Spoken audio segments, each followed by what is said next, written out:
This is Teach Your Way with BenQ, where educators find ideas that work. Let's get started. Hi, everyone. Welcome to the newest episode of Teach Your Way with BenQ. I'm Carly, and this is Katy, and we're part of the Marcom team here at BenQ North America in the education vertical. And today, we're going to have a great conversation with our friend, Angela Dressander, and she is the Instructional Technology Coordinator. Wanted to make sure I got that right, Angie, with Forest Hills Public School up in Michigan. She is one of our BenQ rock stars, an ambassador, all that kind of good stuff with us. And she's hot off the hills of presenting at FETC, and she's part of the McCall. Are you the new president, or is it still interim president? I will be. Yep, I'll be president after this conference. So okay. So she's really big up in all things school, Michigan. And so we're really excited to have her as our guest today on the podcast. So our topic for today, for everyone who's joining us, this is not one where you have to have your board. This is just going to be a conversation. We're going to talk about how districts can choose technology that supports both today's classrooms and tomorrow's possibilities of what might be next as far as for teaching hardware and teaching software in the classroom. So to kind of kick us off, I'm going to turn things over to Katy to get us started on our first topic. Hey, Angie. So my first question, just to kick off the conversation, is from your experience and perspective, why is long-term thinking so important when selecting classroom hardware? So as many of you might know, we started 2 years ago with this process, maybe 3 years. And we've been going really, really slow and really putting the teachers at the center and trying to figure out what's going to be best for them, not today, but for the future. And so what can they do today that they're going to be able to do again in 7 years, walk into their classroom and be able to do the same thing. And so that's been really on our minds as we've made these decisions. That's wonderful to hear. So have you seen, or do you have experience from either the district you're at now or a previous district, when districts plan only for immediate needs, where does that leave districts when it comes to year 3 of a new piece of hardware? So when we plan for our just immediate needs, right, it's going to be great for that first year or maybe year or two. But then when things are not working or things evolve and change, it becomes just another thing in that classroom, and it's not helping that teacher. It's just kind of just there. We have some things in our own district right now that we've had to take out because it's just not something that's compatible with what we're using. And of course, classrooms are always changing. So it's just kind of, we got to look to the future, not just today, but 7 years or so from now. And with that being said, what changes in classrooms do you try to anticipate? Yeah, so teaching and learning, of course, is always changing, always evolving. And so we want to see what teachers are needing. And, we're noticing a lot more of collaboration. That's kind of the thing that we're noticing. And so obviously, BenQ boards are great for that because they can pull those around, they can move them, kids can cast to them, and we have a lot of collaboration happening. But I'm also noticing in our classrooms just the learning. Kids are excited. They're playing around with the boards. They're interacting with it. And I think that that's a great thing to see in classrooms because that's what we see out in the world, right? We're collaborating, we're talking, we're working together.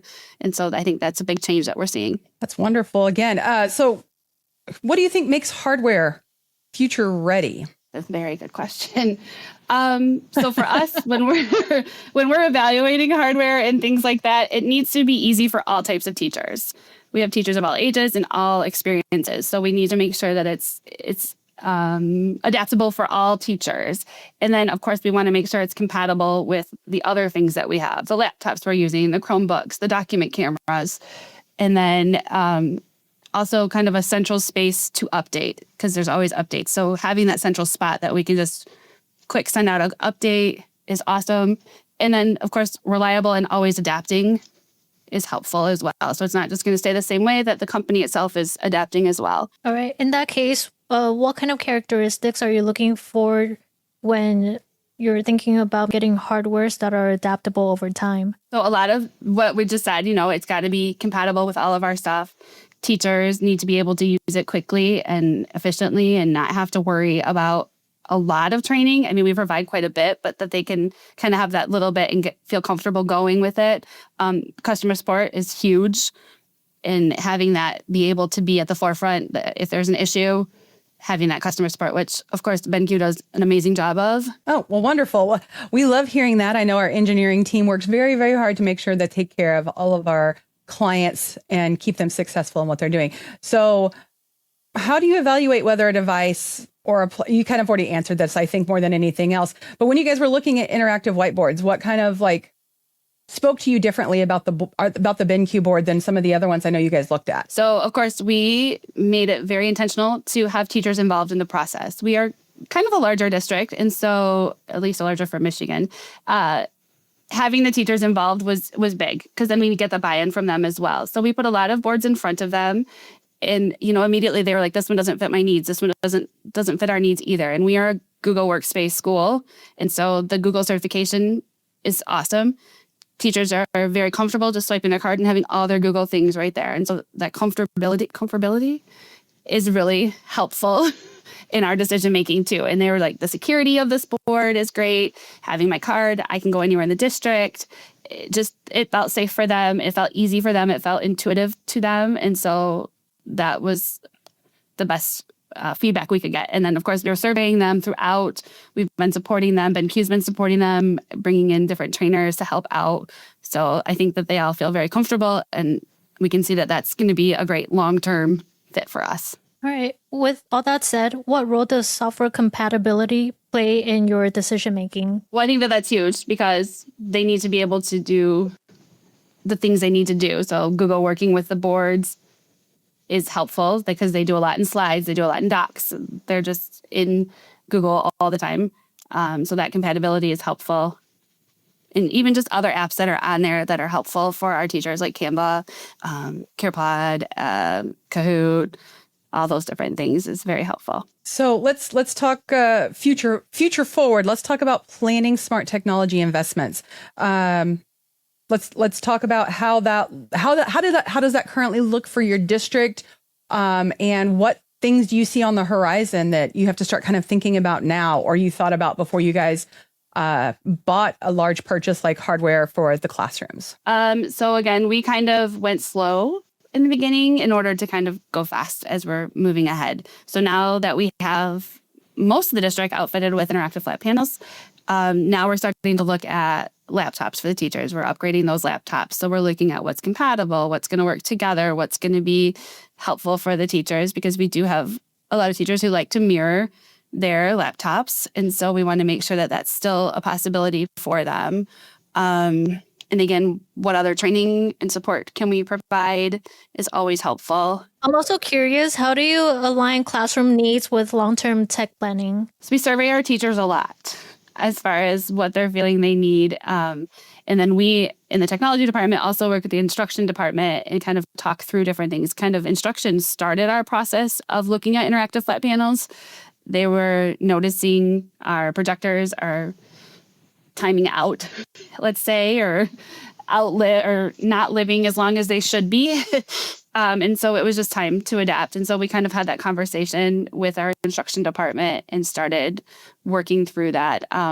So involving other entities, I guess, instruction, teachers, and helping making those decisions on what's going to be best for them and their teaching. And as we prepare students for the future, how are we making those dynamic learning spaces for them with the technology and hardware that we have available? How does the BenQ boards that you guys have, like you said, installed in most of your district at this point, how do they fit when you are looking for displays to meet teacher needs for the next 5 years? And I know that Forest Hills has a very good relationship with BenQ, which is part of the reason why Angie's one of our ambassadors. I know you guys have had a couple little, like every new product installation goes, some little foot faults. What do you feel like is a differentiator with how BenQ's been helping you with that? And where do you see things in the next 5 years for possible additional pieces of technology resource, whether it's hardware or different apps? How are y'all planning to tackle AI? What are your thoughts on all of those things? So I can't say it enough. BenQ is above and beyond great customer support. When we've had those snafus, I can text Sheldon or Nick or anyone, and probably within 5 to 10 minutes, I have an answer. Or kind of our first initial snafu last year, I had a team here within a couple of hours, and then another one in from out of state the next day, helping us solve that. And it was a quick fix, and it was amazing. So I can't say enough about the team at BenQ and their service and what they provide. And also, if I have questions on new apps or things like that, I can reach out to Nick or Dave and Lauren and have them share with me what's new, how I can use this, how I can show my teachers this. And I think that that's awesome.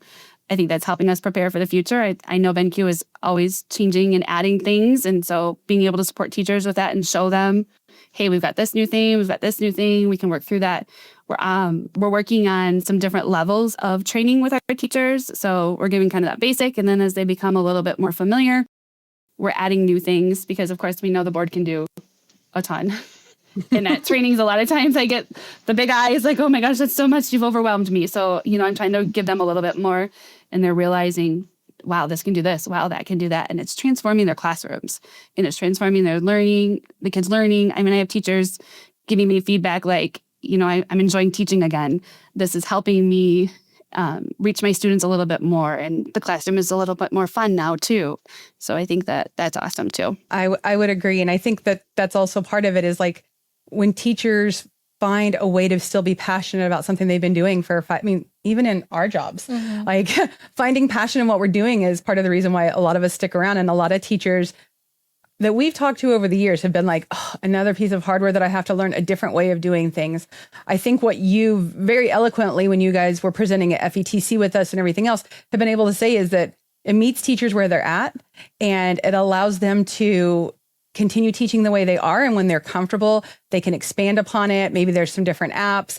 And with more and more stuff coming with AI, again, the districts all have their own policies and stuff like that, but it gives them more flexibility to be able to do those type of things if they want to, without being tied into like one ecosystem. And that's, like I said, a lot of people have made that comment that that's one of the things that really like drove home for them. Their decision-making process with the BenQ is the adaptability, I guess would be the way. Teachers are adapting to such changing environments in the classroom and how kids are behaving and how kids are learning, and being able to connect with them, get them to collaborate, be part of the lesson, be part of what they're learning is really important. And I think that you guys have done a great job with it there at Forest Hills. So thank you. I realized I forgot to answer about AI. I know you asked about that. I totally forgot about that. So we do have policy here in the district on AI, and we actually have kind of a director of AI and innovation. And so he and I have been working together on some different things for teachers. We're kind of doing the same thing like we did with the boards. We're going slow to go fast. So we're kind of trying to build that foundation and helping teachers understand how to use AI. So the new AI features on the board we've been playing around with a little bit and showing teachers how they can use them. And I'm sure that those are going to continue to change and adapt and probably get more. And that's great. So that's kind of where we're at with AI in our district. That's wonderful. Because I know that's like the last couple of education conferences we've been at, that's been the whole conversation.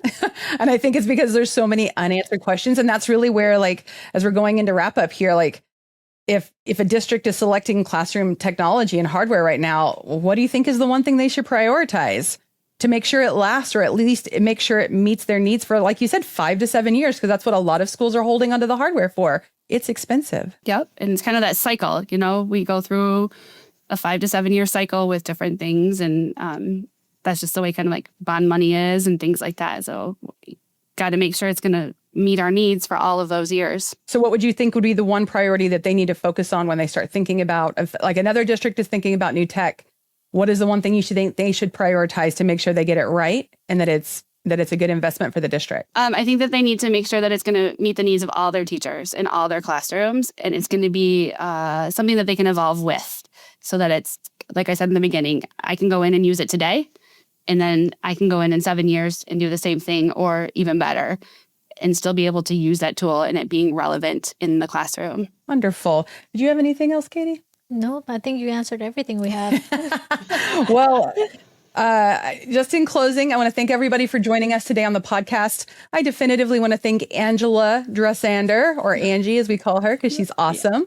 It's always a pleasure working with our BenQ brand ambassadors or our BenQ board ambassadors, I should say. And I want to thank Katy for joining me on the podcast. Just to wrap things up, I just want to say, like, the best technology investments are the ones that grow with teaching and learning, which is what everybody's trying to do. It's so hard right now to keep up with what is evolving, whether it's because of AI or because of the way students are interacting with technology more and more every single day. They've got a computer in their pocket, which was not the case 15 years ago or even 10 years ago. And so this is a very hard part of teaching, making sure that it meets all the needs, as you mentioned earlier, Angie. So thank you guys so much for your insights and for joining us on the podcast today. As we mentioned at the top of the podcast, this is Teach Your Way with BenQ. I'm Carly, and this is Katy. And we want to thank again our guest, Miss Angela Dressander from Forest Hills Public Schools up in Michigan. As we wrap things up, just want to say if you enjoyed this episode and found value in it, please don't hesitate to like and subscribe to our YouTube channel, which is where most of this is going to be, or to our audio channels on any of your favorite streaming platforms. Additionally, if you want to get one of these boards, you can put them in your hands or bring somebody out to come say hi and let you see what Angie and Forest Hills has found, and a lot of our clients have. Don't hesitate to click the link in the description, and we would be happy to arrange to have one of our BenQ vans come out and come see you with a board. Thank you guys again so much, and we will be back with our next episode soon. Thanks, everyone. Have a great rest of your day. Thanks for joining us on Teach Your Way with BenQ. For more resources and teaching inspiration, visit us online at benqboard.com. Don't forget to follow the show so you never miss an episode.